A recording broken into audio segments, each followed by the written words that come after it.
হ্যাঁ, নিঃসন্দেহে এটা অত্যন্ত যে একটা ইতিবাচক একটা রাজনৈতিক ঘটনা আমি বলবো।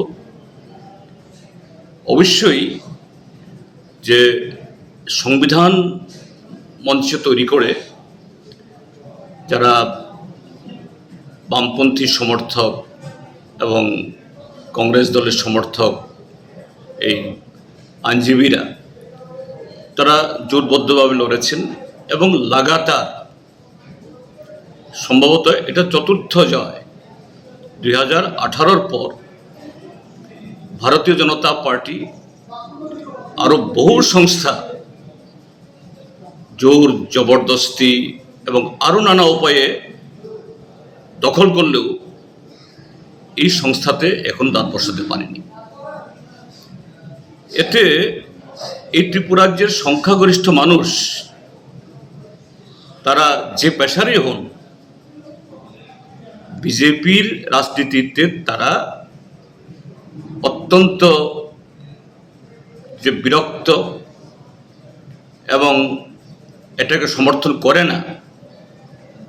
এই ফলাফলের মধ্য দিয়ে যেমন তার প্রমাণ হয়, তার সাথে আরেকটা জিনিসও প্রমাণিত এই ফলাফলের মধ্য দিয়ে, যদি সুস্থ নির্বাচন হয়, এটা ল্যাম্পসের নির্বাচন হোক, প্যাক্সের নির্বাচন হোক, ত্রিস্তর পঞ্চায়েতের নির্বাচন হোক, বা এই আগরতলা মিউনিসিপ্যাল কর্পোরেশন, বিভিন্ন নগর পঞ্চায়েত, তার সাথে বিধানসভা, লোকসভা, এডিসি, বিজেপিতে স্থান নেই। ত্রিপুরাজ্যের মানুষের মন থেকে যে বিজেপি উঠে গেছে, তার প্রতি যে মানুষের ঘৃণা, এই বারের নির্বাচনের মধ্য দিয়ে এটা আবার নতুন করে প্রতিফলিত হয়েছে।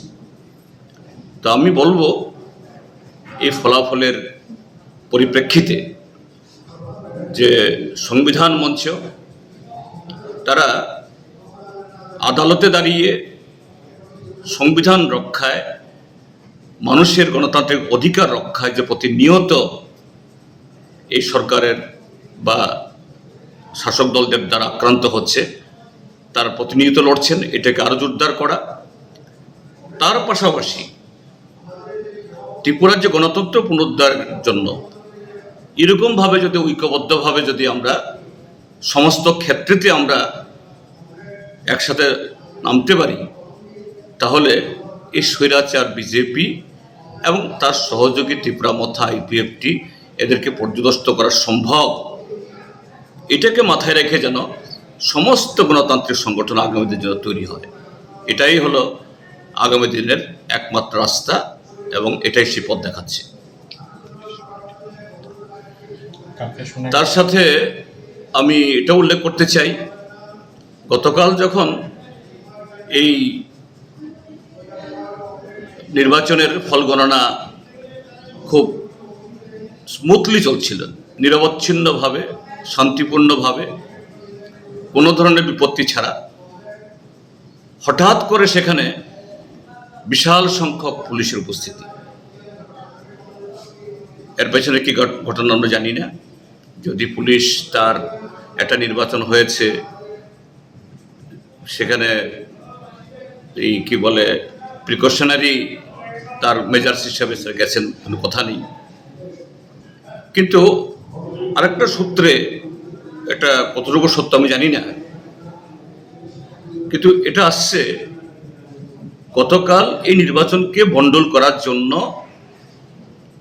যারা হেরে যাচ্ছিল বা হেরে গেছে, তাদের একটা ক্যাম্পের তরফ থেকে কিছু একটা পরিকল্পনা হয়েছিল, পুলিশ এটা আঁচ পেয়েছে।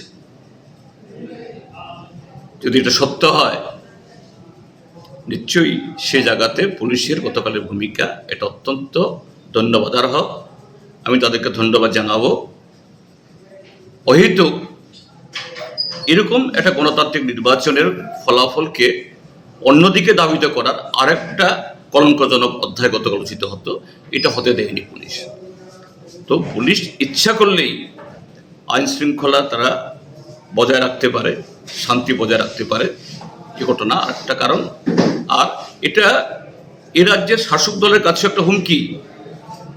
সর্বত্র এই পেশিশক্তি দেখিয়ে তাদের কর্তৃত্ব স্থাপন করা যায় না।